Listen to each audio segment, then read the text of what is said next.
Bienvenidos a La Gran Historia, un podcast donde recorremos la Biblia libro por libro, descubriendo cómo cada historia revela el carácter de Dios y nos apunta a Jesucristo.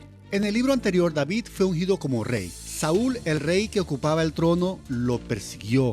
David sufrió, esperó, confió y finalmente Saúl murió.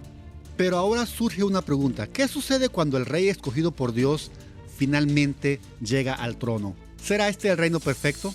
¿Será David el rey definitivo? ¿O el poder revelará qué hay realmente en el corazón humano?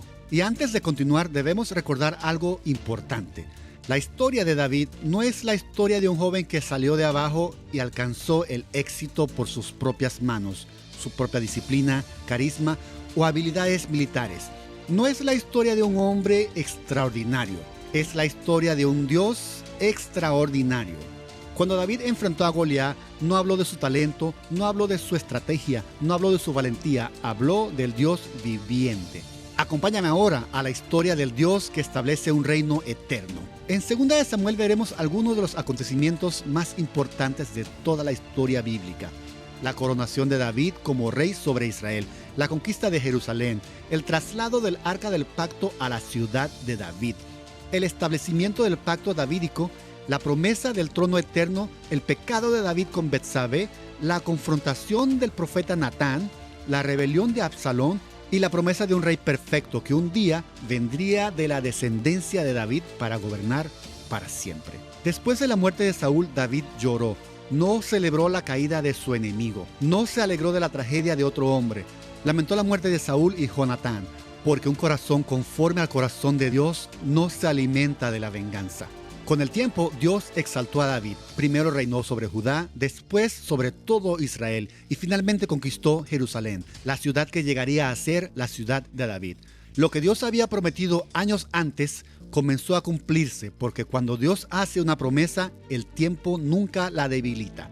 Entonces David hizo algo extraordinario: llevó el arca del pacto a Jerusalén. La presencia de Dios volvió a ocupar el centro de la nación. David adoró con gozo delante del Señor, porque entendía que el centro del reino no era David, el centro del reino era Dios. Y entonces llegamos al momento más importante del libro. David desea construir una casa para Dios. Parecía una idea noble, pero Dios tenía un plan mucho mayor. Por medio del profeta Natán le declaró: «Tú no me construirás casa a mí, yo te edificaré casa a ti». Y allí Dios estableció su pacto con David. Le prometió una dinastía, un reino, un trono y un rey que gobernaría para siempre. Pero inmediatamente después del gran pacto aparece una gran tragedia. David cayó, tomó a Betsabé, intentó ocultar su pecado y provocó la muerte de Urías. El hombre que había derrotado gigantes no pudo derrotar los deseos de su propio corazón. Entonces Dios envió a Natán. David fue confrontado, David fue quebrantado, David confesó: «He pecado contra Jehová», y allí encontramos una de las verdades más hermosas de la Biblia. El pecado trae consecuencias dolorosas, pero Dios recibe al pecador arrepentido. Sin embargo, el perdón no eliminó todas las consecuencias. La espada llegó a la casa de David, Amnón pecó, Absalón se rebeló, la nación sufrió y David experimentó profundo dolor.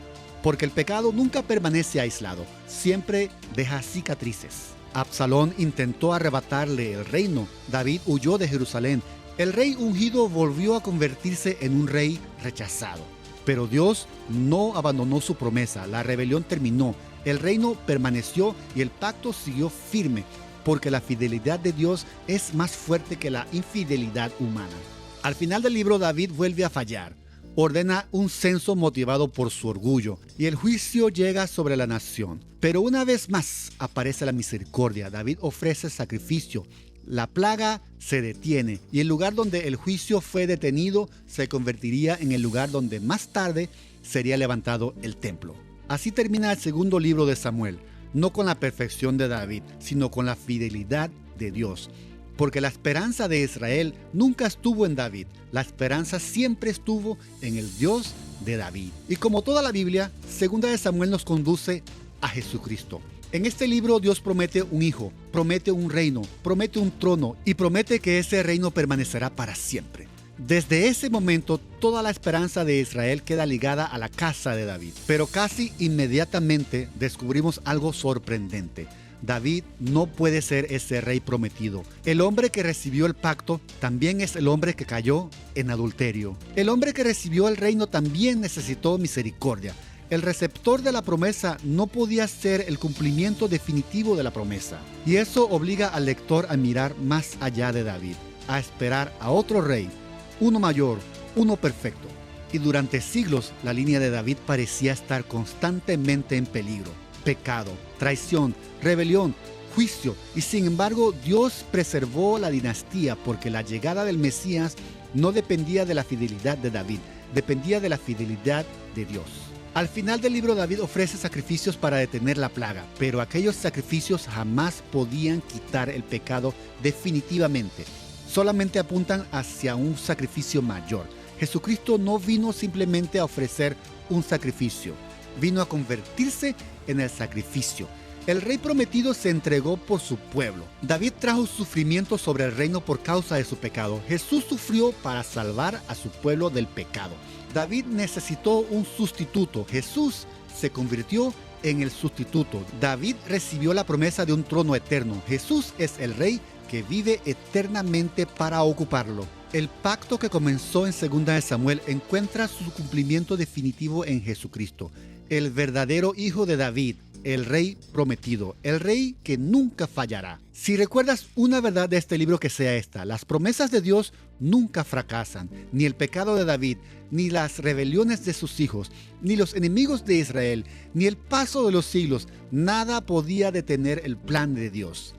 El Señor prometió un reino eterno y cumplió su promesa en Jesucristo. Él reina hoy, reinará mañana y reinará por toda la eternidad. Pero la historia aún continúa. El reino ha sido establecido, la promesa ha sido dada y sin embargo Israel pronto descubrirá que incluso los mejores reyes humanos no pueden transformar el corazón humano. Lo veremos en el próximo episodio de La Gran Historia. Primera de Reyes, el Dios que permanece fiel cuando los reyes fallan. Gracias por acompañarme. Nos vemos en la próxima página.